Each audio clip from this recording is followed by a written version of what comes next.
Kita langsung aja mau belajar hari ini tentang kualitas, quality. Siapa yang senang punya barang-barang yang katanya bermerek? Wah, padahal semuanya bermerek. Paling nggak mereknya Ramayana atau apalah. Pokoknya semuanya sebenarnya bermerek. Tapi semua kita basically senang sama sesuatu yang berkualitas, benar gak? Teman-teman itu cari pasangan tentunya juga pengennya yang berkualitas, benar gak? Halo? Oh iya, cinta itu katanya tanpa syarat. Berarti yang jelek diembat juga, enggak gitu ya. Cinta itu begini, kalau udah pilih bener-bener direnungin baik-baik, saya pilih dia untuk jadi teman hidup saya. Nah saat itulah baru teman-teman pilih, ini baru tanpa syarat. Setelah itu udah gak boleh lihat lagi kiri kanan, apapun keadaan dia kita harus terima. Tapi sebelum dibungkus, teman-teman boleh pilih dulu yang benar, yang baik. Oke? Jangan kucing gak jelas juga disikat, jangan gitu ya. Jadi kita harus, penting banget kualitas itu, quality penting banget. Tentunya kita semua pingin sekali kualitas yang bagus, tentunya kita pingin sekali punya sesuatu yang sangat berkualitas gitu ya. Nah sebelum lanjut, saya mau kasih lihat teman-teman gambar ini dulu. Gambar apa ini? Gambar gedung yang baru diuji kualitasnya. Gedungnya bagus apa enggak? Gedungnya kuat apa enggak? Dengan cara apa? Dikasih gempa. Ya, untuk tahu gedung itu bagus atau enggak, dikasih ujian. Ujiannya apa? Gempa. Ya, kita pengen tahu seberapa punya kualitas gedung tersebut. Nah, jadi harus diuji. Ini apa? Ada yang pernah dengar beberapa waktu lalu di Selipi? Ngerinya ada bangunan yang gak diapa-apain, dia roboh sendiri. Nggak ada gempa, nggak ada apa-apa. Itu di mana? Di Selipi. Karena fondasinya nggak bagus, karena yang dia bangun nggak baik, makanya dia bisa roboh sendiri. Nah anak-anak Tuhan juga ada model kayak gini nih, nggak dia apa-apain, dia mundur sendiri. Nggak ada ujian, nggak ada cobaan, tiba-tiba hilang aja. Tiba-tiba dia lebih milih yang enak-enak di luar sana, gitu ya. Nah ngeri, ini bahaya. Nah saya berdoa teman-teman, kita bukan hanya orang-orang yang bukan orang-orang yang tidak hilang aja, tapi punya kualitas. Amin. A proven quality yang sudah diuji, yang sudah dinyatakan keabsahannya. Dia itu benar-benar punya kualitas. Nah, di dalam sebuah ujian kita tahu untuk menguji sesuatu itu punya kualitas apa aja di dalamnya. Contohnya kalau teman-teman tahu produksi emas itu sampai sebelum jadi emas itu ada kandungan-kandungan yang lainnya. Ada perak, ada tembaga, benar gak? Jadi sebelum dia keluar emas itu ada banyak unsur atau kandungan yang lainnya di dalamnya. Nah saya kasih perumpamaan gini deh. Misalnya buah jeruk. Nah ketika diuji itu di dalamnya ada macam-macam tuh, bukan cuman vitamin C. Ada mineral, bener gak? Ada macam-macam tuh kalau teman-teman belajar ya. Jadi atau kandungan di dalam sebuah telur itu kalau dites, diuji, dia itu mengandung apa aja? Protein, lemak, macam-macam tuh. Nah orang percaya teman-teman, orang Kristen itu juga ada ujinya. Nah ujinya itu akan menghasilkan sesuatu yang disebut dengan nilai.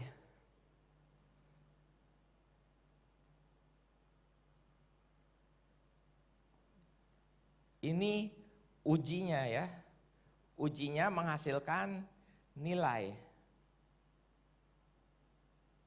Kandungannya deh.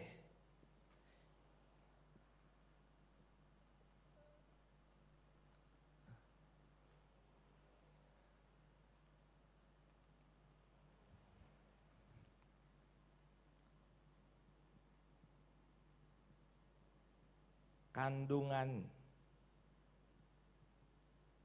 Ya, kandungannya mengandung nilainya apa aja? Nilainya yang pertama adalah teman-teman iman. Yang disebut dengan iman,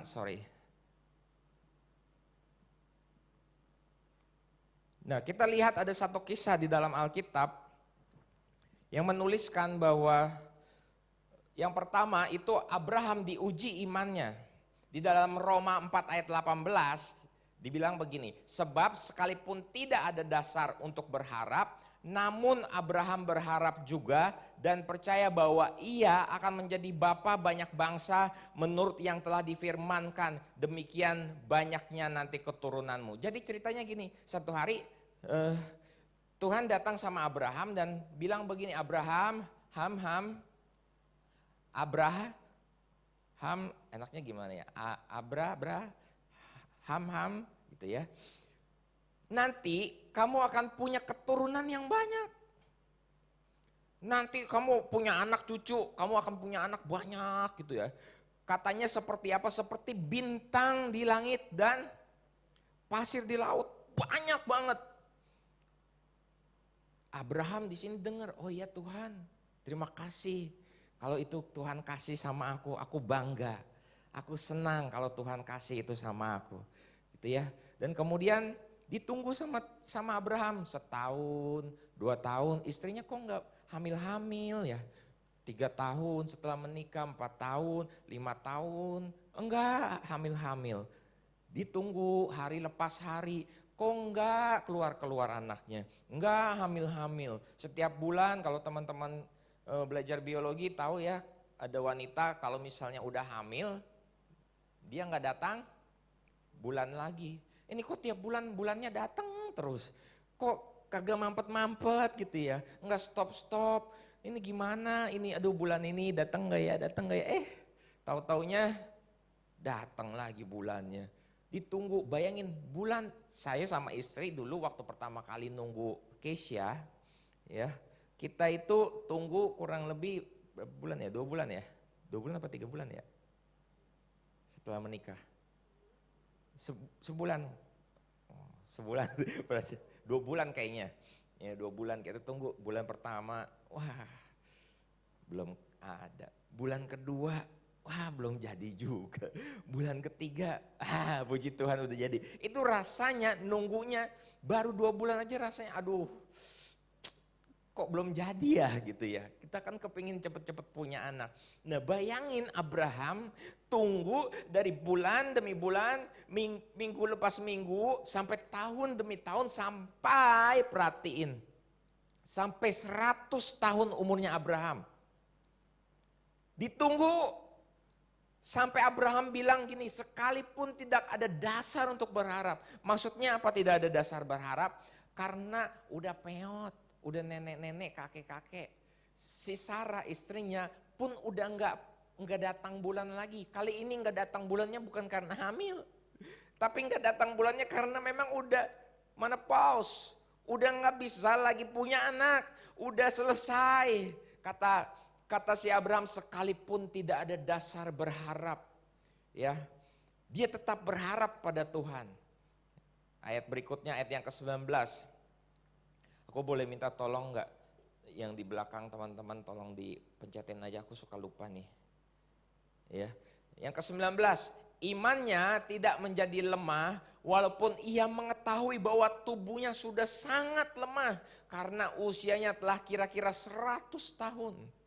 Dan bahwa rahim Sarah telah tertutup. Udah mana paus? Ya.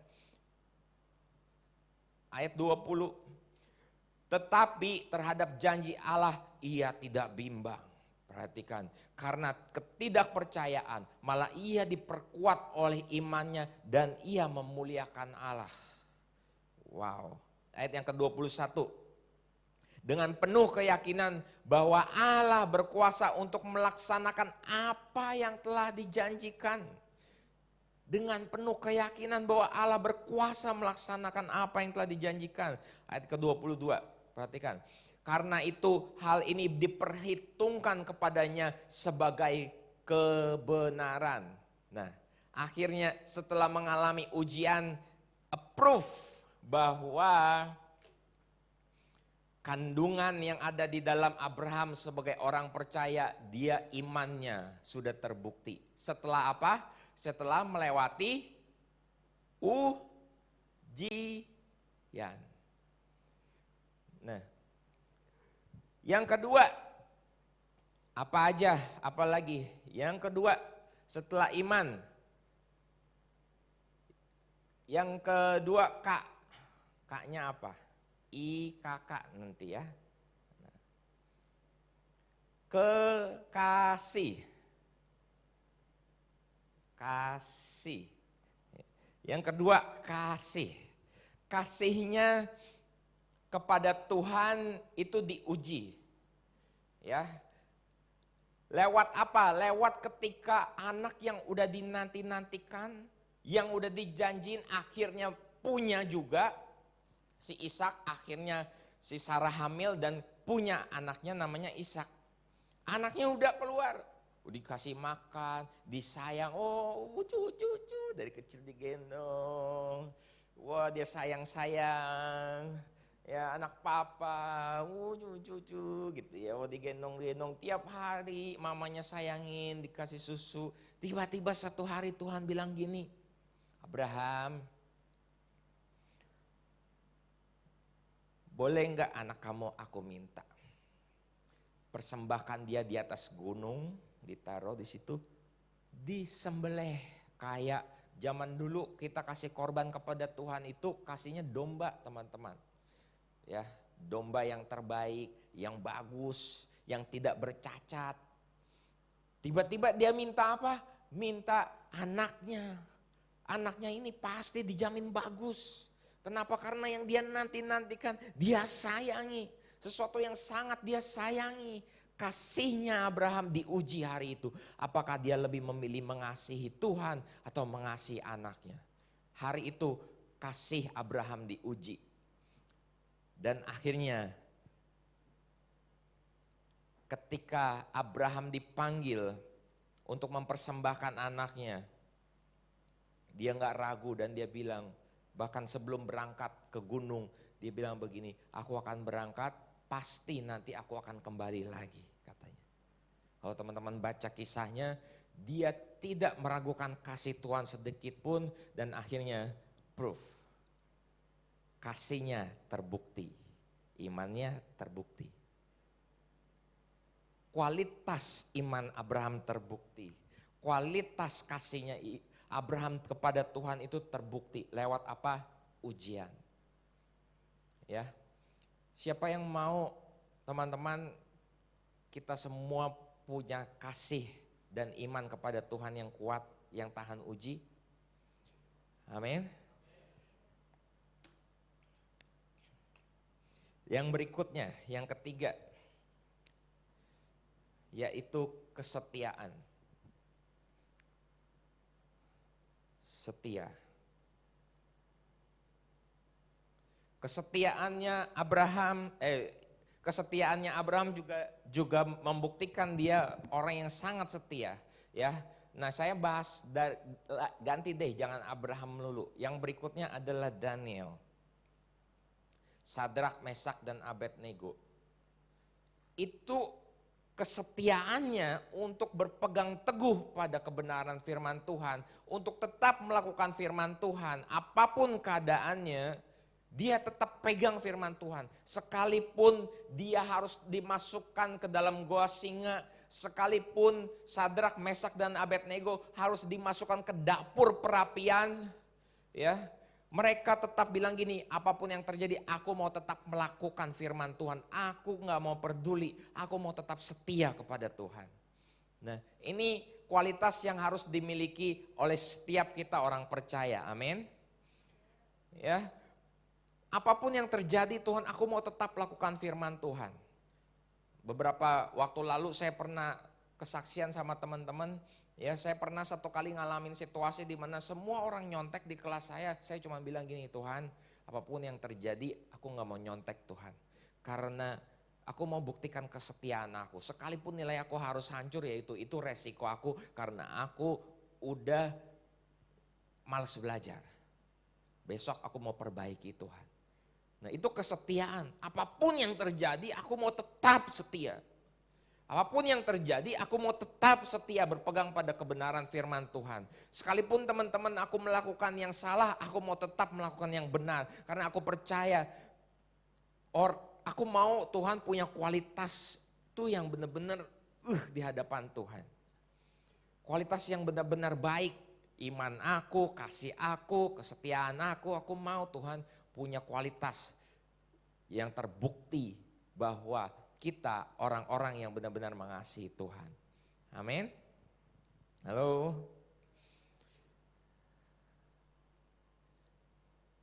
Lagi browsing, tiba-tiba muncul, teling. Waduh, gambar apa ini? Dalam nama Yesus, pertamanya dalam nama Yesus. Lama kelamaan, haleluya. Kok jadi haleluya ini? Lama kelamaan, waduh. Nah teman-teman saya mau sampaikan, saat itulah kesetiaan kita lagi diuji. Amin. Saat itulah kesetiaan kita diuji. Apakah kita orang-orang yang setia ikut Tuhan? Atau jangan-jangan kita cuma Jesus Fans Club. Jesus Fans Club itu teman-teman gak perlu cuman fans. Kalau ngefans sama seseorang, kita kan bebas-bebas aja, bener gak? Tapi kalau kita mau ikut Yesus, jangan cuma sekedar jadi fansnya Yesus, itu gak akan bawa kamu masuk sorga. Ada waktunya kita diuji, kita akan binasa. Amin. Nah, yang berikutnya.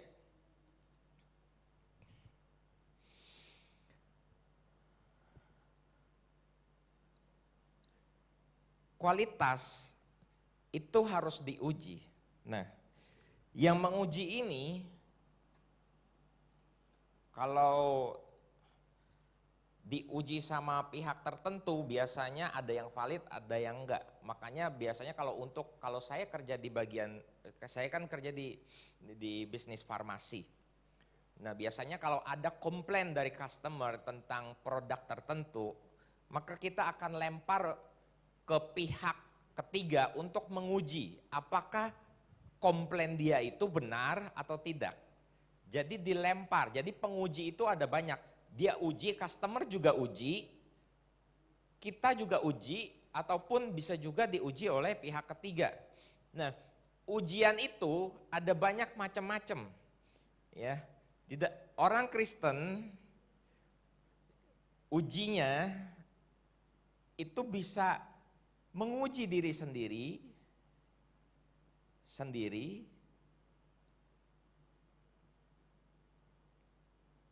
bisa Tuhan yang uji,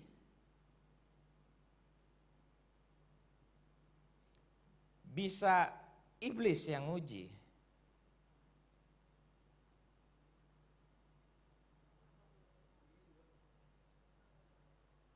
Gimana? Oh, iblis B-nya 1 ya. Oke. Maaf iblis, saya salah tulis nama.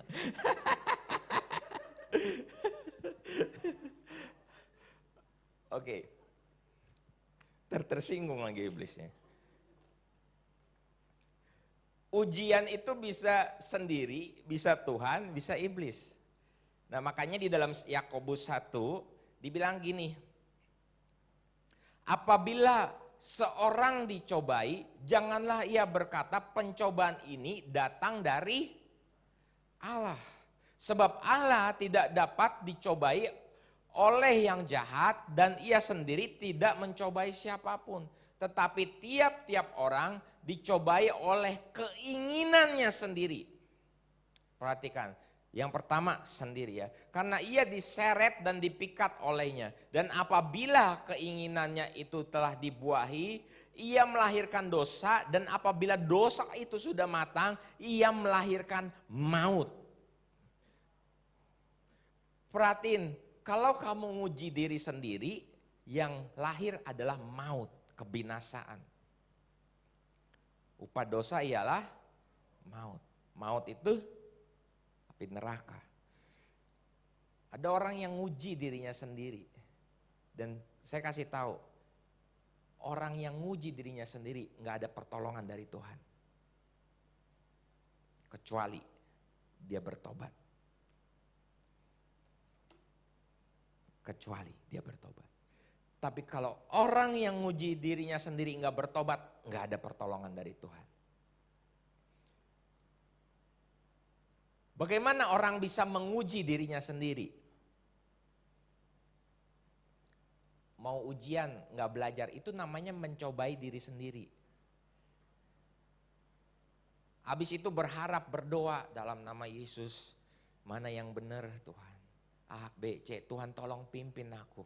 Supaya waktu aku coret, silangin, atau waktu aku buletin ujian, benar Tuhan pilihannya. Nah, itu ujian yang kamu buat sendiri kawan. Maaf kalau Tuhan gak pimpin. Lu nonton pornografi terus, itu lu lagi nguji diri lu sendiri. Jangan harap rumah tangga lu nanti benar. Karena lu lagi bermain-main soal seks. Seks itu hadiah pernikahan yang Tuhan berikan buat orang-orang yang menjaganya dengan kudus. Jangan harap pernikahanmu bisa indah kalau kamu main-main soal seks. Saya udah ketemu sama banyak orang yang hancur pernikahannya karena sejak masa muda dia mencobai dirinya sendiri.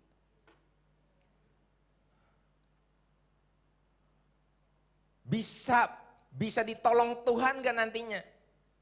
Bisa kalau dia bertobat, tapi biasanya harganya mahal bayarnya. Mahal.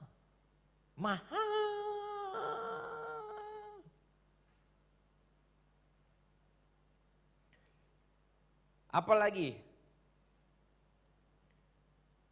mencobai diri sendiri. Makan yang banyak. Itu mencobai diri sendiri tuh. Nanti kalau tuanya jantungan, ini saya ngomong sama teman-teman sekarang tuh karena kebiasaan makan itu dibentuknya dari remaja. Ya. Kalau nanti tuanya jantungan, jangan berdoa sama Tuhan, Tuhan tolong Tuhan, sembuhin aku jantungan. Kamu nguji diri kamu sendiri, kalau kamu gak bertobat, makannya dijaga yang benar, olahraga yang teratur, ya gak bisa, ya jantungan ya tetap jantungan. Kecuali kalau kamu bertobat. Ada amin nanti? Amin. Soalnya dia sampai angkat tangan, haleluya. Nggak tahu angkat tangan karena apa di. Andi ini luar biasa, udah turun banyak dia. Boleh kasih tepuk tangan buat Ko Andi. Kita harus mengapresiasi orang-orang yang berjuang, gitu ya. Sakit mah, aduh Tuhan, tolong Tuhan sembuhin Tuhan. Saudara nguji diri sendiri, makan cabai, makan apa lagi, pokoknya semuanya lah itu nguji diri sendiri namanya. Ya, kemudian, nah bagaimana kalau Tuhan yang nguji? Ini jaminan daripada Tuhan.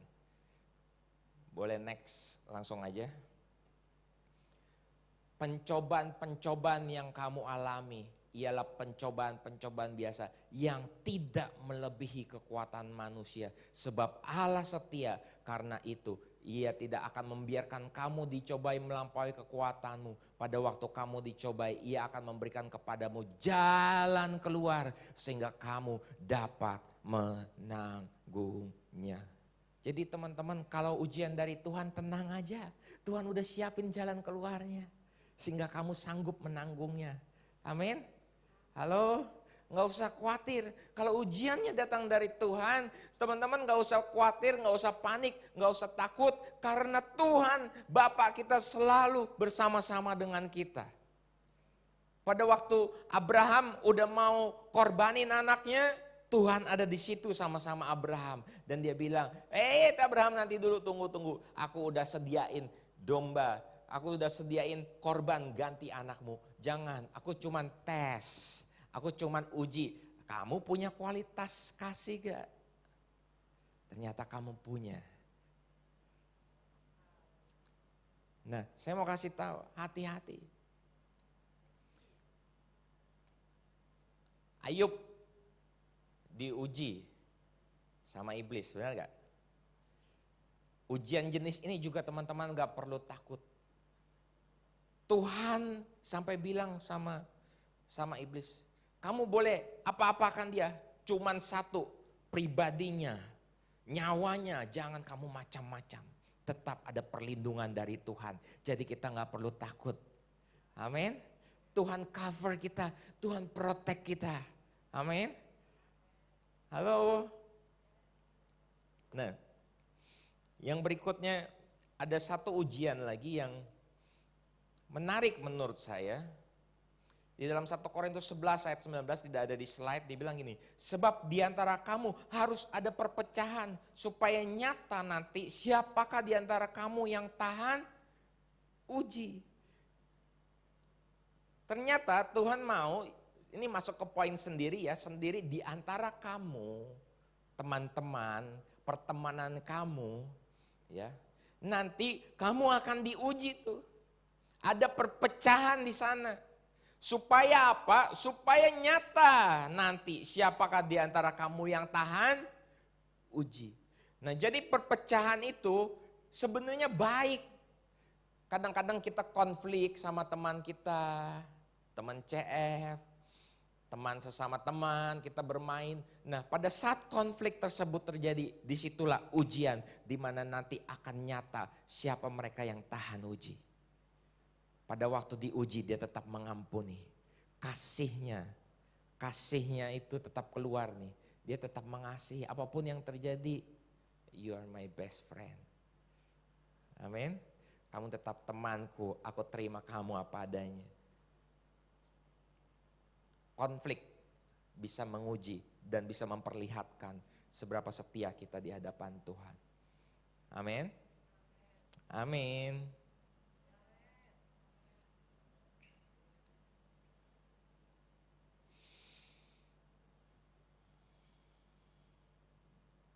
Yang terakhir,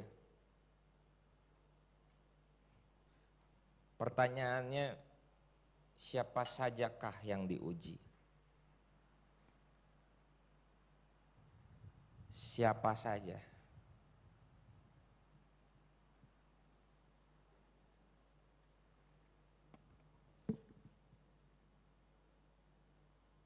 Siapa saja yang diuji? Orang Kristen doang?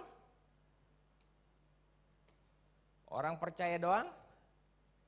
Wah, susah ya, ribet ikut Tuhan, banyak ujiannya. Kalau gitu gak usah ikut Tuhan lah, makin gue ikut Tuhan rasanya ujiannya makin banyak. Hai teman, saya mau kasih tahu kenyataannya, semua orang diuji.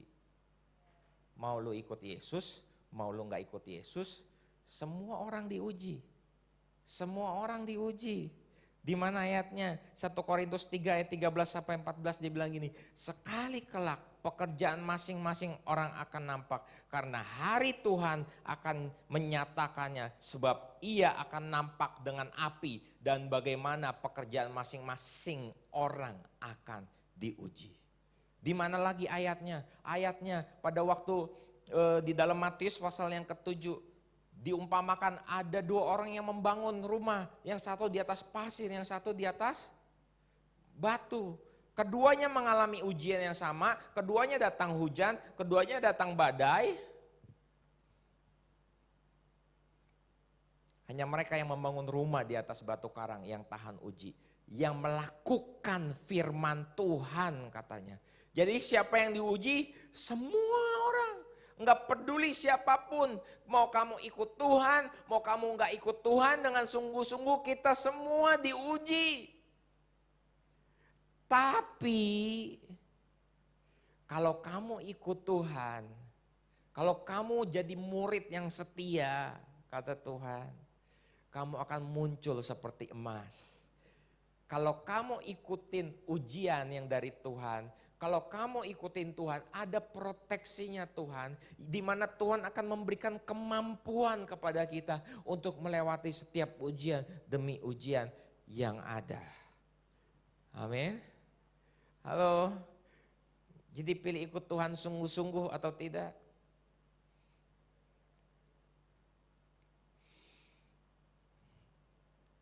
Saya undang pemain musik maju ke depan yuk.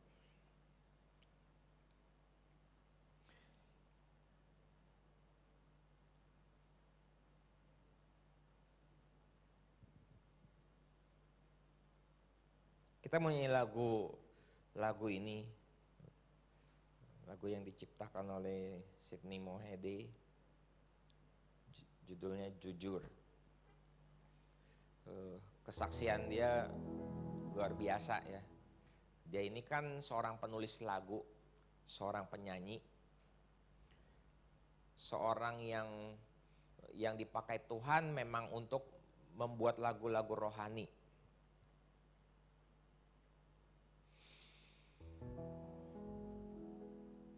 Sampai akhirnya satu titik dia mengalami masalah dengan pendengarannya. Jadi kupingnya itu gak bisa buat seorang musisi atau seorang pembuat lagu, pendengaran itu sangat-sangat penting. Jadi dalam hidupnya sekarang, karena dia senang main musik gitu ya, dengar suara kenceng, akhirnya pendengaran dia mengalami masalah. Masalahnya apa? Masalahnya setiap detik dia nggak pernah nggak dengar suara. Selalu ada suara kayak gitu. Waktu dia merem, waktu dia mau tidur juga bunyi terus kayak gitu. Bisa ngerasain nggak? Bisa rasain nggak? Apa namanya? Keganggunya hidup kalian kalau begitu. Ngapa-ngapain bunyi terus ada bunyi itu terus bunyi, ada sesuatu bunyi nggak tahu bunyi nit atau bagaimana, karena cuma dia yang bisa dengar.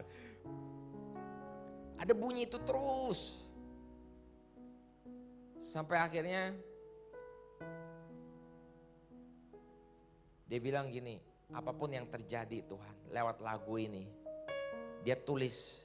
Dia bilang, aku akan tetap menyembah Tuhan, aku akan tetap berkarya, aku akan tetap buat musik. Susah buat musik, susah buat lagu pada saat ada distorsi. Buat pemusik itu sangat mengganggu, saya tahu rasanya. Karena saya seorang pemusik, asik enggak? Karena saya main drama aja berantakan. Enggak, maksud saya gini, kalau kita denger lagu aja ada suara yang aneh, kita enggak nyaman kan, bener enggak? Tapi dia bisa tetap bilang, Tuhan apapun yang terjadi, aku mau tetap menyembah Tuhan. Aku mau tetap berkarya, aku mau tetap menulis lagu. Akhirnya lagu ini ada. Nah hari ini saya nggak tahu masalah apa yang sedang dihadapi teman-teman. Apakah hari ini kamu sedang mengalami masalah karena masalah yang kamu buat sendiri? Contohnya apa? Kamu masalah sama papa mamamu. Tiap hari dimarahin. Lah iya, kenapa kamu dimarahin terus? Orang beberes aja nggak pernah, belajar aja males, ngapa-ngapain aja males. Orang tua mana yang nggak marah? Saya juga marah. Itu masalah yang kamu buat sendiri. Atau saat ini kamu sedang mengalami masalah yang memang bukan karena kamu yang buat. Mungkin karena orang tuamu yang buat sehingga kamu sendiri ngalamin masalah. Hari ini datang sama Tuhan. Amin. Datang sama Tuhan. Dia memberikan kita kekuatan. Dia akan menolong kita melewati setiap masalah, ujian, cobaan. Apa sih bedanya ujian dan cobaan yang tadi? Ujian membuat kita naik kelas atau bisa juga tinggal kelas, benar gak? Tapi prinsipnya ujian itu tidak pernah menjatuhkan kita. Kamu bisa ada di stay di level itu, tapi gak pernah bisa downgrade. Misalnya kamu kelas 5 terus ikut ujian, gak lulus ujiannya, gak mungkin kamu turun ke kelas 4, benar gak? Paling banter ada di kelas 5 itu terus, nggak naik ke kelas 6. Kalau teman-teman yang sekarang kelas 8, kalau ujian di kelas 8 ya paling nggak kamu naik satu level atau kamu tetap di level yang sama. Dia tidak membuat kamu turun. Nah, ujian dari Tuhan seperti itu. Kalau kamu bisa lewatin ujiannya, kamu akan naik kelas. Amin. Dulu saya juga ngalamin ujian. Waktu ujian gak bisa, saya belajar sungguh-sungguh. Akhirnya saya naik kelas. Saya jadi lebih pintar daripada sebelumnya. Tapi kalau cobaan biasanya datangnya dari iblis itu. Dia mau menjatuhkan kita. Mau hidup kita makin hancur, makin berantakan. Makin gak benar. Mari datang pada Tuhan. Saya undang kita semua bangkit berdiri. Sebentar saya mau berdoa buat teman-teman. Saya akan berdoa dari tempat ini. Buat teman-teman yang mau bilang, Tuhan, apapun yang terjadi, aku mau punya iman yang percaya. Aku mau punya kasih yang teruji, Tuhan. Aku mau punya kesetiaan, memegang, melakukan firman Tuhan. Berapapun harganya aku mau bayar, Tuhan. Engkau itu orangnya. Bolehkah engkau taruh tangan kananmu di dadamu? Saya mau berdoa buat teman-teman. Tuhan, kau lihat tangan-tangan yang ditaruh. Mereka yang mau janji sama Tuhan, mau ikut Tuhan sungguh-sungguh. Apapun yang terjadi, mereka mau bayar harganya. Apapun yang terjadi, mereka mau tetap menginjil, menggembalai. Meskipun sulit, meskipun banyak tantangan, mereka mau tetap mengerjakan pekerjaan Tuhan. Aku berdoa Tuhan hari ini di dalam nama Yesus Kristus. Dalam nama Yesus Kristus Tuhan. Roh Kudus mari berikan kekuatan. Berikan kekuatan kepada mereka hari ini. Kau lihat tangan-tangan yang ditaruh.